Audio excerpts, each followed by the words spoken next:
He is out of danger. ওষুধ ঠিক মতো খাওয়াতে হবে, কোনো প্রকার টেনশন করা চলবে না। তো হ্যাঁ, কোনো প্রকার প্রবলেম হলে আমাকে টেলিফোন করতে দ্বিধাবোধ করবেন না। মা ডাকা, তুমি একবার আমার চেম্বারে এসো, তোমার একটা এক্সরে করতে হবে। ঠিক আছে, আসি। তুমি ঠিক মতো শো বাবা, আমি তোমার জন্য স্যুপ নিয়ে আসি।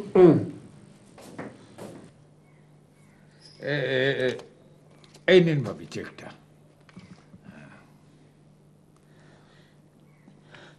50 লাখ টাকা?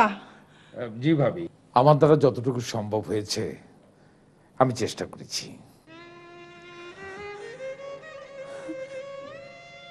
ভাবি, কেঁদে আমাকে ছোট করবেন না, এটা আমার দায়িত্ব ছিল। আপনি সত্যি ওর বন্ধু? আজ আমার বন্ধু কেমন আছে? অনেক ভালো। আজ কিন্তু আমি ওর সঙ্গে দেখা না করে যাবো না। জি চলো। চল।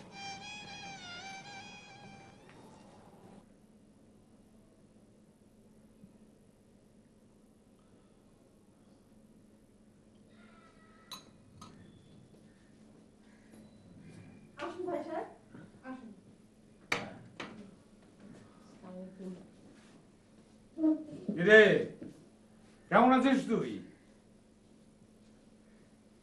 কাঁদছিস কেন? হ্যাঁ, ও বাবা, এমন একটা ভাব দেখাচ্ছিস যে আদম আলাইহিস সালামের পর তুই প্রথম ব্যক্তি যে অসুস্থ হলি। শোন, আমি তোকে বলি যে তোর কিচ্ছু হবে না, তুই একদম সুস্থ হয়ে উঠবি, আবার আগের মতো হবি।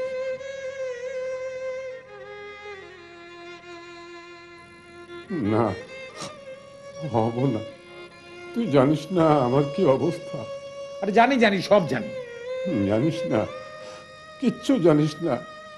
তুই তুই ভাবতে পারিস সালাম, এই আমি আব্দুল মজিদ, দুদিন পর বউ ছেলে মেয়ে নিয়ে আমাকে রাস্তায় দাঁড়াতে হবে।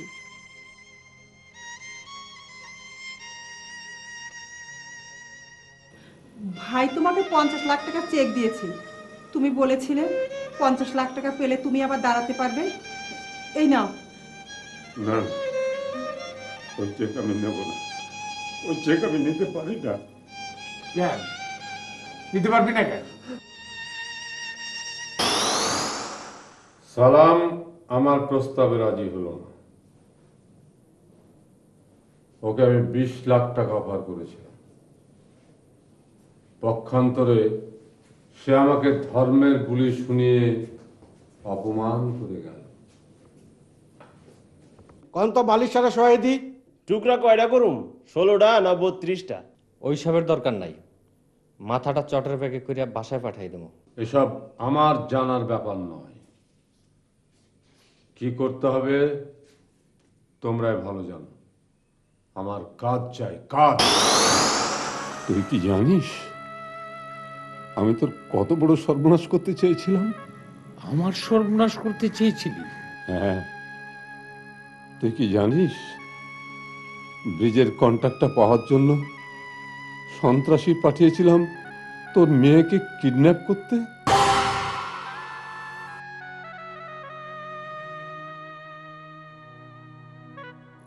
ভাগ্যের কি নির্মম পরিহাস, তোর মেয়েকে বাঁচাতে গিয়ে আমার ছেলে আমারই পাঠানো সন্ত্রাসীদের ছুরিকাঘাতে আহত হয়।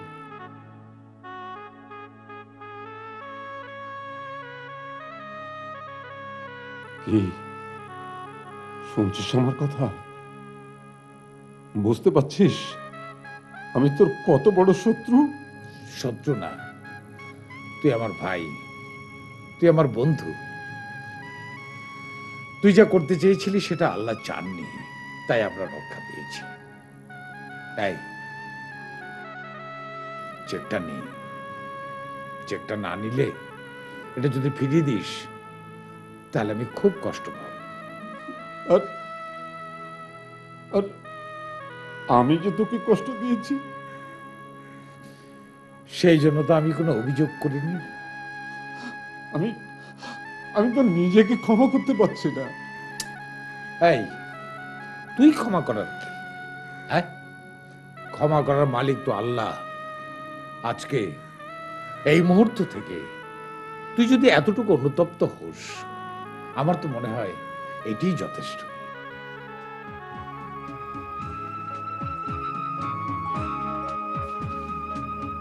তুই কি মানুষ? খুব ছোট মানুষ, এত ছোট জানি না কাল হাসরের ময়দানে উম্মতে মোহাম্মদ হিসাবে পার হতে পারবো কিনা। সালাম বন্ধু আমার, ভাই আমার।